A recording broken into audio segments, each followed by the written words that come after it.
اگر آپ حرام ہونے کی دلیل نہیں دے سکتے تو پھر اصل میں کیا یہ سب چیزیں یہ حلال ہے، کیونکہ اللہ تعالیٰ نے زمین کے اندر جو چیز پیدا کی ہمارے لیے وہ حلال ہے۔ اللہ نے احسان دلایا کہ ساری چیزیں اللہ نے تمہارے لیے پیدا کی ہیں تو ہم ان کو استعمال کر سکتے ہیں۔ استعمال وہی ہوگا نا جو عرف کے اندر چل رہا ہے، یعنی عام مثال کے طور پر سواریاں ہیں، گھوڑا پیدا کیا ہے، اگرچہ کھایا بھی جا سکتا ہے لیکن اصل اس کا استعمال سواری کے لیے ہے۔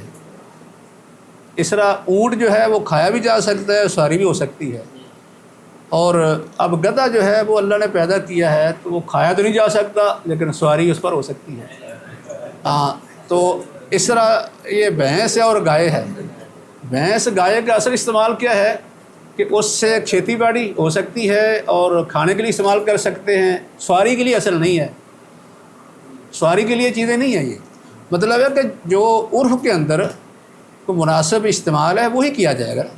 کوئی ایسا تو نہیں استعمال والی چیز کو کھانا شروع کر دے، کھانے والی چیز کو استعمال کرنا شروع کر دے، تو یہ تو اس کی طرف سے زیادتی ہوگی۔ مطلب کہ جو مناسب استعمال ہے وہ ہم ہر چیز کا کریں گے۔ تو یہ چیزیں بے شمار ہم دیکھتے ہیں۔ ہم مشینری استعمال کرتے ہیں، آپ استری لے کے آتے ہیں، واشنگ مشین لے کے آ جاتے ہیں، یہ اے سی، یہ ساری مشین نہیں ہے نا۔ بازار میں جاتے ہیں، فریزر لے کے آ جاتے ہیں۔ ان سب چیزوں کا جو استعمال ہے وہ ہمارے لیے کیسے جائز ہے، کس اصول کے تحت جائز ہے؟ اس لیے کہ اصل میں ان تمام چیزوں کا استعمال ہمارے لیے حلال ہے، مباح ہے، ان کی حرمت کی کوئی دلیل نہیں۔ اگر کسی چیز کی حرمت کی دلیل مل جائے گی تو پھر ہم اس کو چھوڑ دیں۔ تو یہ مقصد تھا کہ چیزوں کے اندر وہ کھانے والی ہیں، استعمال کرنے والی ہیں، ان کے اندر اصل کیا ہے؟ اباحت، جواز اس کا، یعنی اس میں انسان کو ان کے استعمال کی اجازت ہے، الا کہ کوئی دلیل مل جائے تو پھر وہ چیز دلیل کی بنیاد پر حرام ہو جائے گی۔ اور یہ جو اصول ہم نے بیان کیا ہے اس میں وہ چیزیں مراد ہیں جن کے بارے میں شریعت کے اندر خاموشی اختیار کی گئی ہے، ان کی واضح نہ کوئی حرمت ہے نہ کوئی یعنی اباحت کی دلیل ہے، اور وہ چیزیں نقصان دہ بھی نہیں ہیں، نقصان دہ چیزیں بھی نہیں ہیں، تو ان کو جو ہے وہ ہم استعمال کر سکتے ہیں۔ اس اصول کے مطابق الاصل فی الاشیاء الاباحہ۔